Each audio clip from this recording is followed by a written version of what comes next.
महाभारत में पितामह भीष्म कहते हैं कि यदि कोई व्यक्ति किसी कार्य को 12 साल तक लगातार करता है तो वह कार्य अवश्य सिद्ध हो जाता है। गोकुल में एक अद्भुत भक्त रहते थे, कृष्णदास जी। उन्होंने ये वचन सुना और मन में दृढ़ संकल्प किया।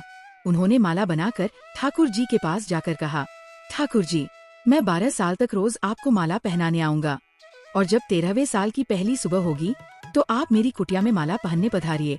कृष्णदास जी रोज माला बनाते, रोज ठाकुर जी के पास ले जाते और हर दिन स्मरण कराते। आज इतने दिन हो गए, 12 साल का आखिरी दिन आया। कृष्णदास ने ठाकुर जी से कहा, कल आपकी बारी है।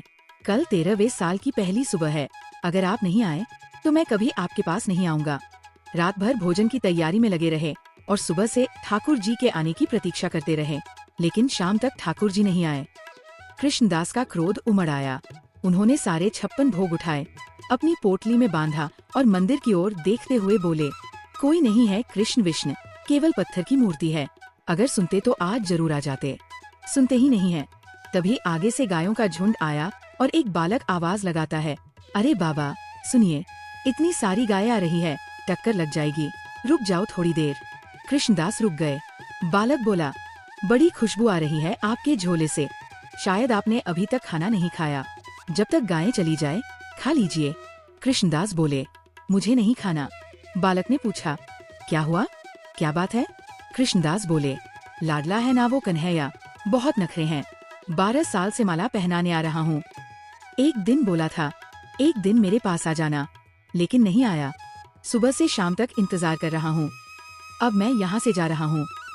बालक मुस्कुराते हुए बोला, बाबा इतना गुस्सा क्यों हो रहे हैं? मुझे भी भूख लगी है, मैंने भी सुबह से कुछ नहीं खाया। सुबह से गायें चरा रहा हूँ, मुझे भी आप खिला दो। कृष्णदास बोले, खाओ। बालक बोला, आप देख नहीं रहे, मेरे तो हाथ गोबर में सने हुए हैं, मैं कैसे खा लूं? आप अपने हाथों से खिला दो। कृष्णदास ने एक एक कोर अपने हाथों से बालक को खिलाए। जब बालक ने 2-3 कोर खाई, उसकी आंखें लाल हो गई और आंसू बहने लगे। कृष्णदास ने हैरान होकर पूछा, तुम रो क्यों रहे हो? खाना खिला तो रहा हूँ। बालक बोला, बाबा आप माला नहीं पहनाओगे आज? कृष्णदास ने हैरान होकर पूछा, कौन हो तुम? बालक मुस्कुराया और बोला, मैं ही हूँ, तुम्हारा कृष्ण। बालक ने आगे कहा, जब आप माला पहनाते हो मुझे ऐसा लगता है कि आप मुझे आलिंगन कर रहे हो, लेकिन आज सुबह से वो आलिंगन महसूस नहीं हुआ। सुबह से मैं इंतजार कर रहा था। भक्तों ने बहुत भोग लगाया, लेकिन मैंने किसी के हाथ का खाना नहीं खाया। मुझे मेरे कृष्णदास के हाथों से ही खाना खाना था।